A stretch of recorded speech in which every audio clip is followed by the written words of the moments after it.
안녕하세요.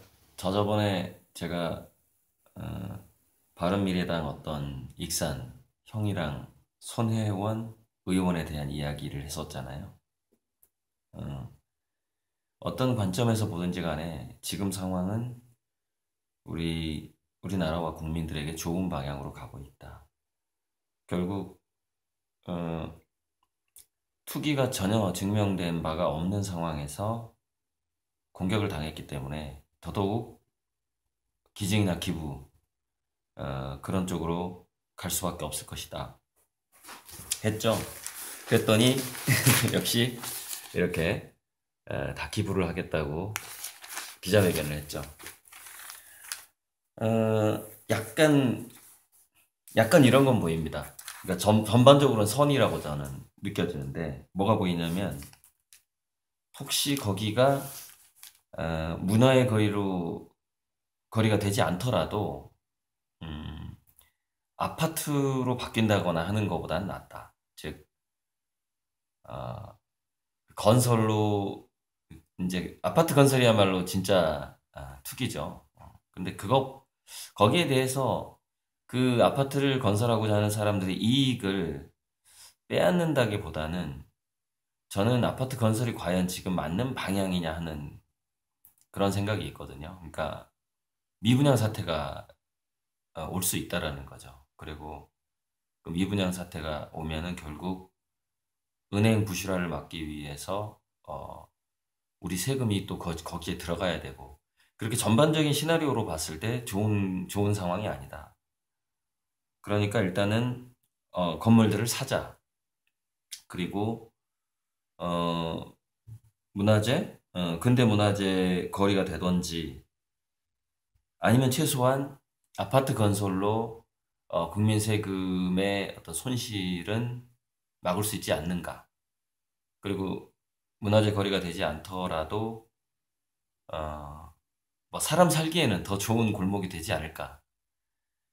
그 정도의 생각을 하지 않았을까. 이중포석으로. 자, 그런데 아주 재미있는 상황이 하나 더 벌어졌어요. 이건 정말 신문 비전이 아니면 만나기 힘든 상황인데 이 나전칠기가 그 전체 건물들보다는 훨씬 더 가격이 많이 뛰었다는 겁니다. 사서 모은 그 나전칠기가. 원래 나전칠기가요, 한국 작가들 중에 두 명이 세계적으로 아주 어, 활동을 잘하고 있고 해외 컬렉터들한테 작품을 잘 파는 두 명의 작가가 있어요.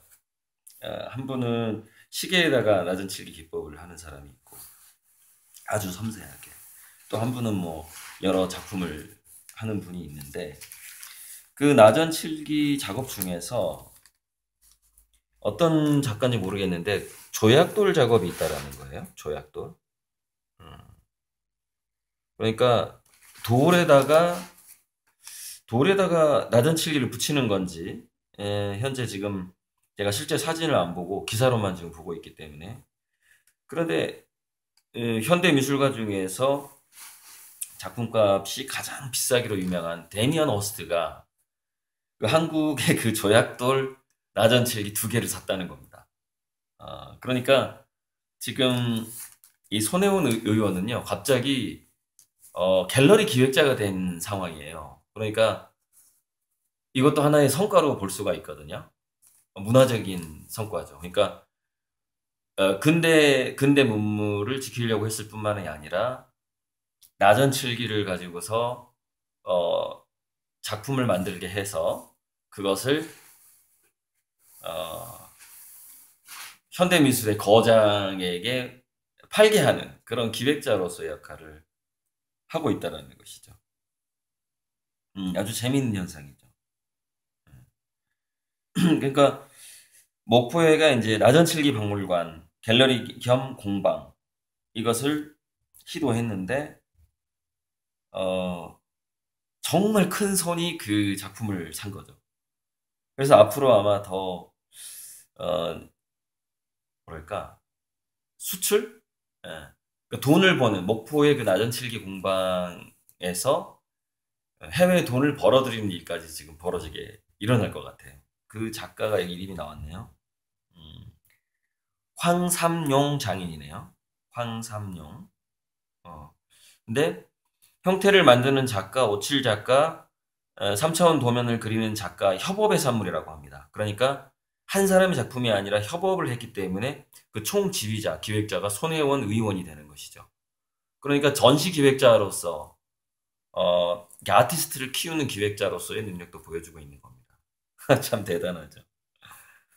그래서 전혀 생각하지 못했던 건데 여러분 그 제 학교 선배 중에 노상균 선배라고 있어요. 서양학과 선배인데 시퀸이라 그래가지고 반짝이 옷에 들어가는 그 반짝반짝반짝하는 거를 붙여가지고 작업하는 분인데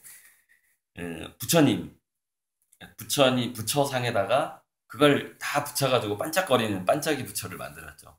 근데 보면은 굉장히 명상적이에요. 그러니까 굉장히 현대적이면서도 그 명상에 빠져드는 듯한 그런 묘한 느낌을 주거든요.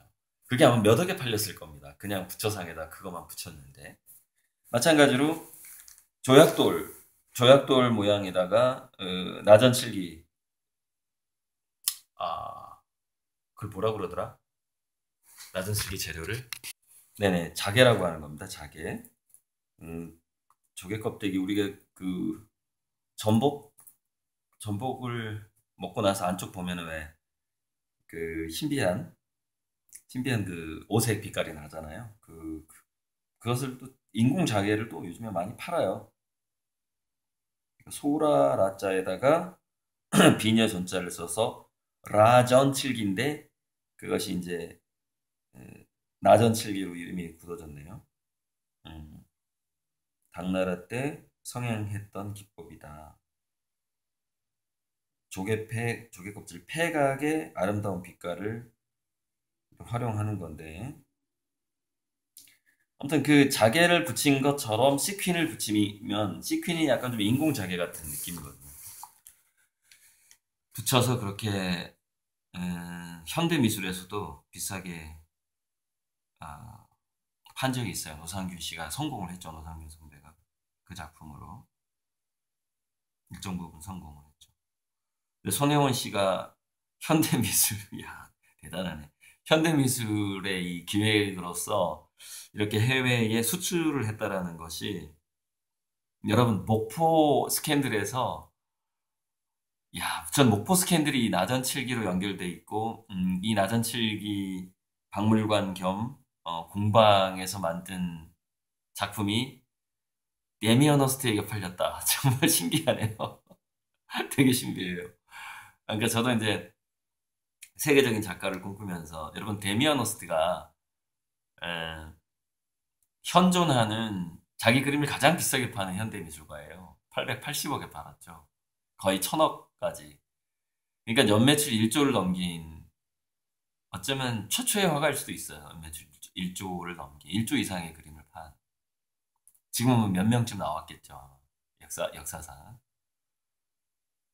글쎄 한 5명, 10명은 나오지 않았을까? 연매출 1조를 넘긴.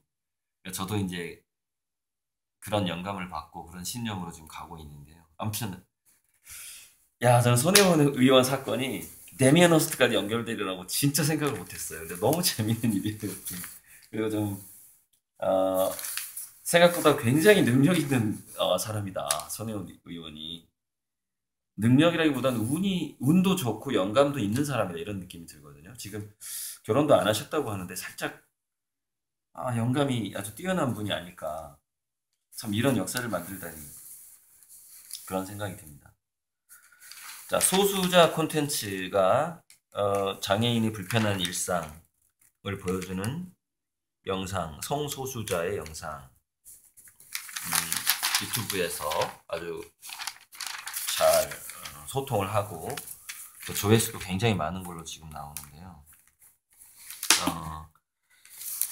메모이는 게 있는데 카롤린 엠케라는 사람이 혐오사회라는 책을 썼고 그 혐오사회에서 굉장히 중요한 문구가 뭐냐면은 부족한 상상력은 정의와 해방의 막대한 적이다라는 문구예요. 그러니까 우리가 성소수자가 됐든 장애인이 됐던 간에 자기 또는 자기 자식이 저렇게 태어날 수 있다라는 생각을 상상을 늘 해야 되거든요. 그렇게 바라봐야 되고 역지사지 그들의 입장을 들어가 보고 그들의 신발을 신어봐야 되고 그런 상상력이 어쩌면은 그런 상상력으로 유토피아를 만들고자 하는 그들의 이렇게 나와 다른 사람들에게도 그들 나름대로의 그 행복 추구권이 있다는 그런 상상을 해보는 것 자체가 어쩌면 우리 삶의 목적이 아닐까라는 생각이 들 정도로 저는 그 뭔가에 대해서 상상을 해본다라는 거에 대해서 상상력에 대해서 굉장히 크게 보고 있거든요. 그래서 제가 이렇게 그림을 그리는지도 모르겠어요. 이 103세대인데 지금은 103세대인 김병기 화백이 지금도 그림을 그리시는데 지금도 작품이 마무리될 무렵에는 코끝이 찡하답니다. 제가 지금 2018년에 배달하기로 한 그림이 5개는 2019년으로 미뤘고 양해를 구하고 마지막 5개가 남았는데 이제 설 전에 배달을 해야 되거든요. 그래서 지금 이렇게 그림 그리다가 이렇게 말리고 있는 중이에요. 하나, 둘, 셋, 넷. 뒤에 있는 별꽃바다는 다 완성이 됐고요. 붓터치를 하나 하면서 우주에 태양이 하나 생성이 되고 또는 은하가 하나 탄생을 하고 또 밑에 그 별로부터 영혼이 내려와서 이 지상에 영혼이 인간으로 태어나고 하는 그런 순환의 상상을 형상화하고 있는 거죠. 다른 상상을 해보는 것, 그것이 우리 삶에서 굉장히 중요하다. 오늘 신문은 지금 제가 집에 못 갔기 때문에 어제부터 못 갔나? 아무튼 오늘 신문은 제가 못 봤잖아요. 그래서 이 지금 양승태 구속 기사는 제가 못 보고 있어요. 이거는 뭐 다음에 그래서 얘기를 하도록 하고요. 금종혜라고 대한수학회 회장이란 분이 입시 수학이 너무 쉬워진다라는 비판에 글을 실었는데 저는 이 사람을 비판하고 싶거든요. 그러니까 상상력이라는 거하고 맞아떨어지는 건데 제가 중학교 3학년 올라가면서 수학 공부를 포기했어요. 중3 때부터.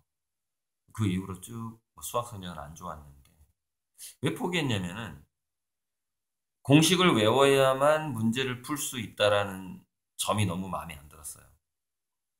그러니까 글쎄 우리 때 수학이 얼마나 어려웠는지 모르겠는데 제가 중학교 2학년 때까지 수학을 만점을 맞은 적이 있습니다. 중2 중간고사인가 기말고사인가 제 평생 딱 한 번 수학을 만점 맞아봤는데 그때 전교에서 2명이 만점이었어요. 중학교 때.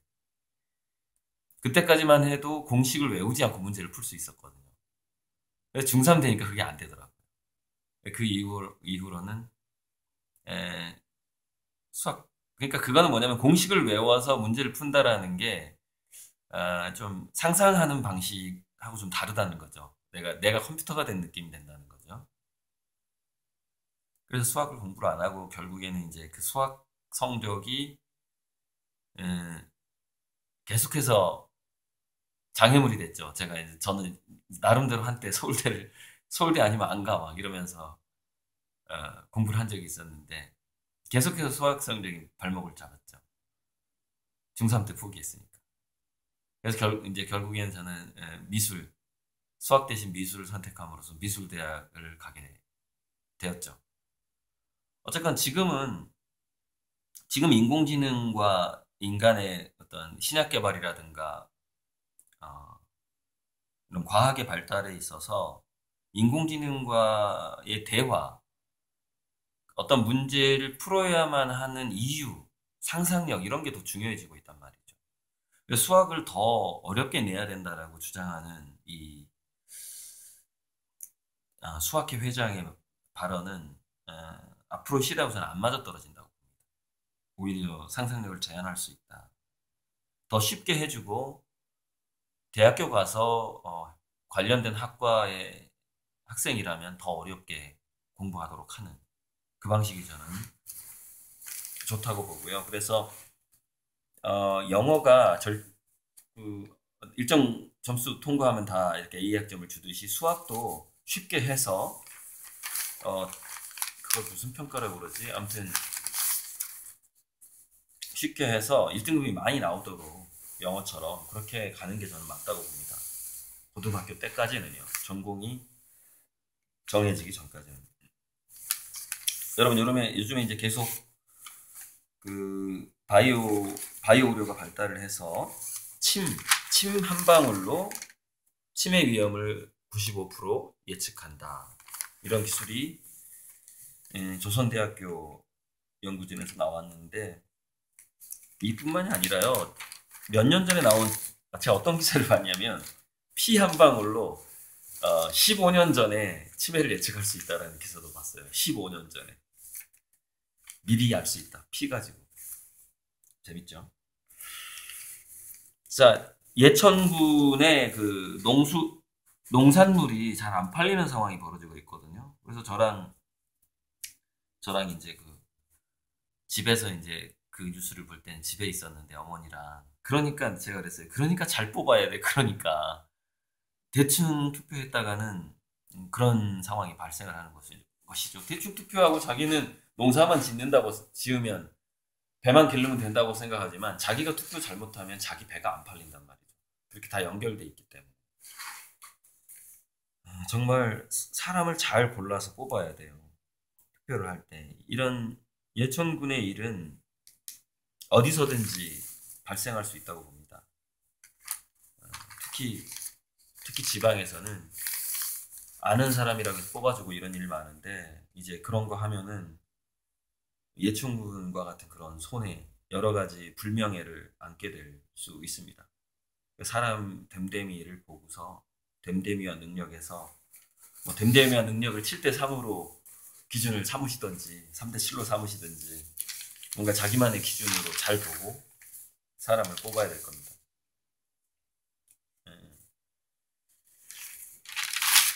김경일 TV에도 자주 나오는 심리학자가요.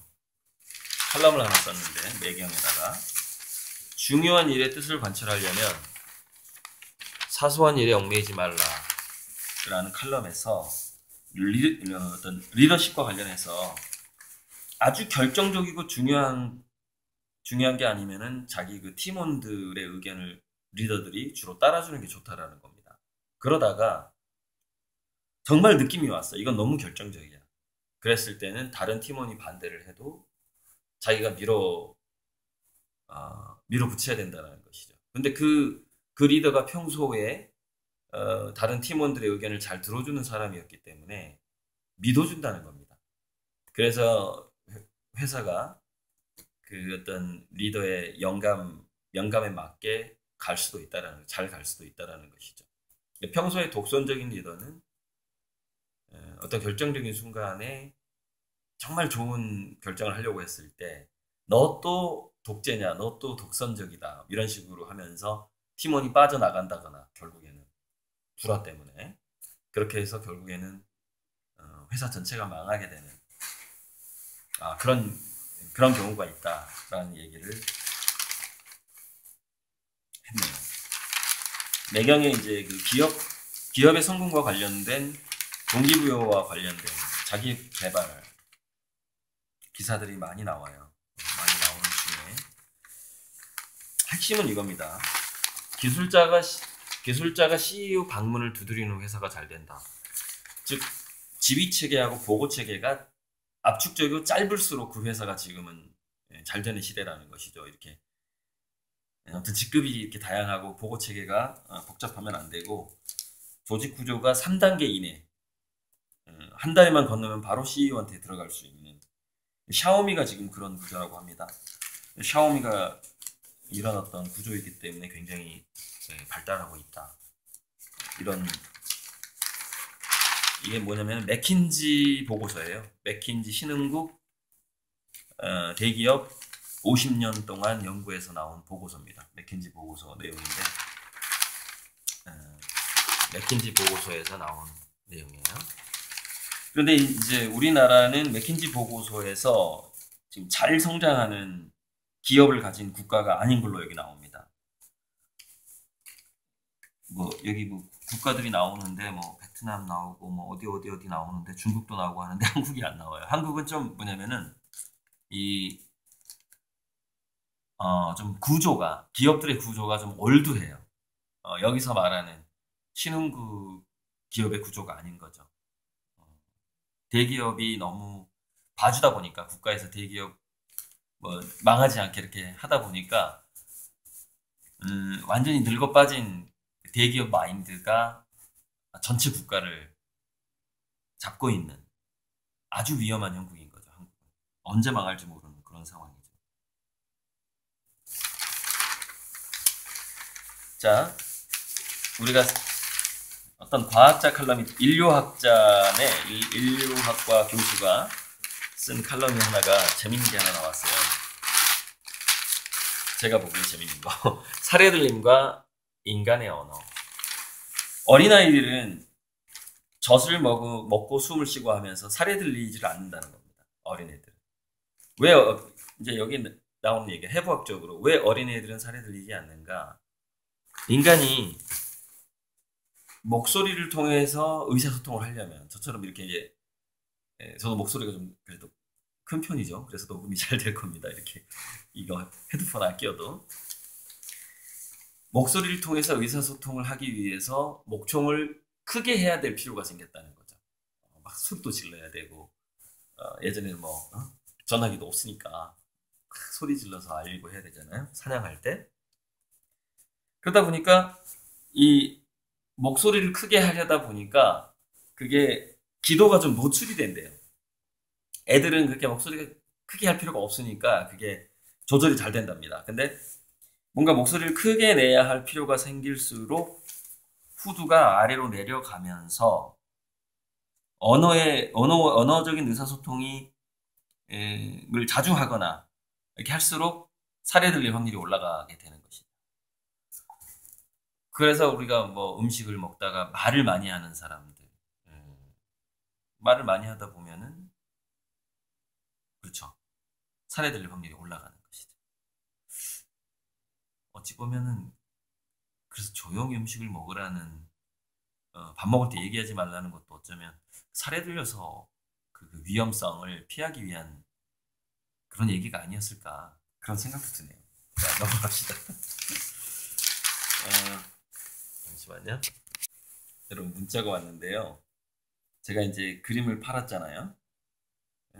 근데 그 그림 판 집에 친구들이 놀러 올 거 아닙니까? 대전에 이제 그 최소영 씨에게 그림을 2개를 팔았는데 거기에 이제 그 친구 부부가 천문학 동아리를 했대요. 그래서 이렇게 자기 신랑이 찍은 사진이라면서 잠깐만 보여드릴게요. 이게 신랑이 찍은 사진이래요. 좀 밝게 해가지고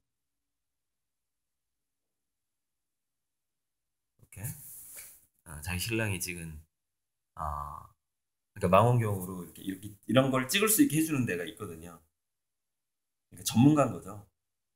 이런 데를 다니는 걸 보니까 와 진짜 예쁘다. 색깔이랑.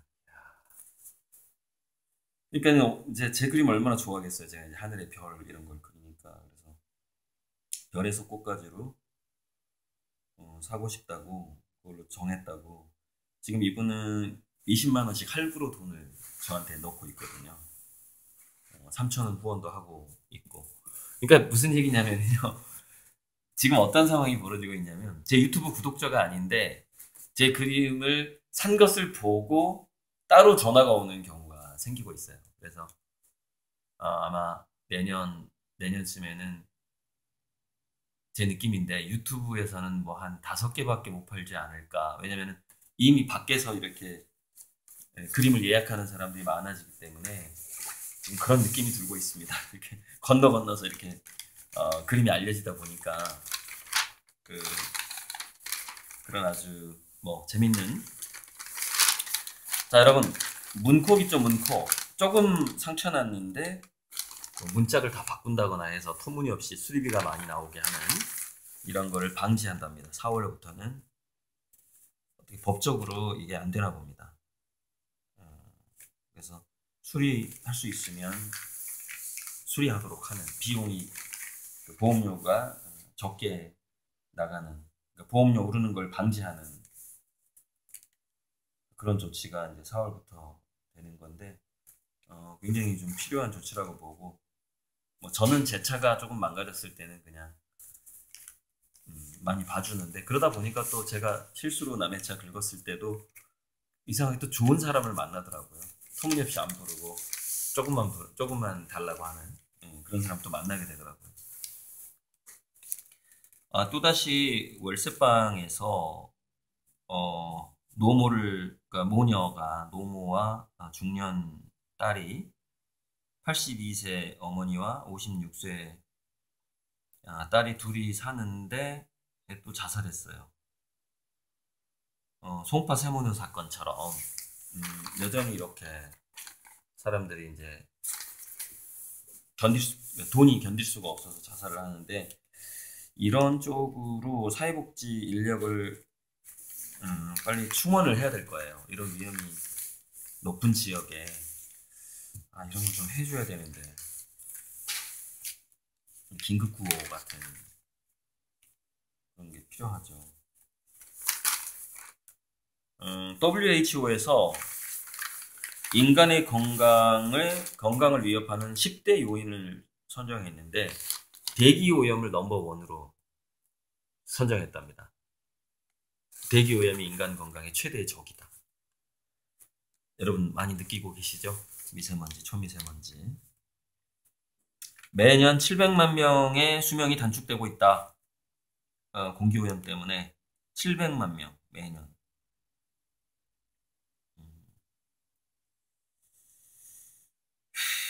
기후변화로 인한 제2차 감염, 예를 들어서 농산물이 줄어들어서 영양실조라든가 전염병이 늘어난다거나, 그것 때문에 스트레스 받거나 또 설사하게 되고, 또 미세먼지가 직접 우리 몸에 들어가고 감염시키고 등등등 해서 2030년 이후 매년 25만 명이 기후변화로 죽게 될 것이다 라고 WHO에서 발표를 했습니다. 심각하죠?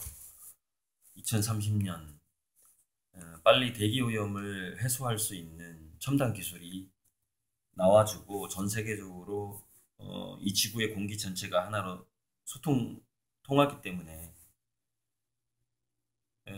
여기에 쓰는 막대한 연구, 그러니까 이런 연구는 제가 꿈꾸는 그 공익적 재단 있죠. 백조의 호수, 그런 공익적인 재단에서 할 수밖에 없는 거죠. 국가적으로 움직이기는 그런 거죠. 지구 전체 공기를 맑게 하는데 막대한 돈이 쓰는데 그것을 한 국가 단위, 기업 단위가 하기가 어렵잖아요. 사명감이 있는 그런 투자자들과 어떤 모금이 필요할 거라고 봅니다. 자, 마지막으로 한겨레 신문에 3.1운동은 100년 전의 촛불혁명이었다 라는 기사, 여기에 대해서는 얘기했죠. 그러니까 3.1운동이라고 부르지 말고 3.1 만세혁명, 3.1혁명 이렇게 부르자. 촛불혁명처럼. 그런 얘기 저번에 제가 했었죠.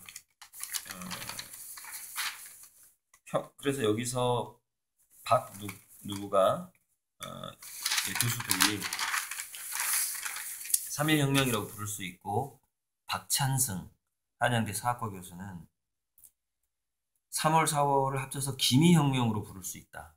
기미년이니까 기미혁명으로 부르거나 3.1혁명으로 할 수도 있다. 그러니까 뭐 지금 정부에서는 적극적으로 나서고 있지는 않은데요. 한번 우리가 3.1 운동의 어떤 정명, 제대로 된 이름으로서 제대로 불러주는 거는 미리 좀 생각해두고 있었으면 좋겠습니다.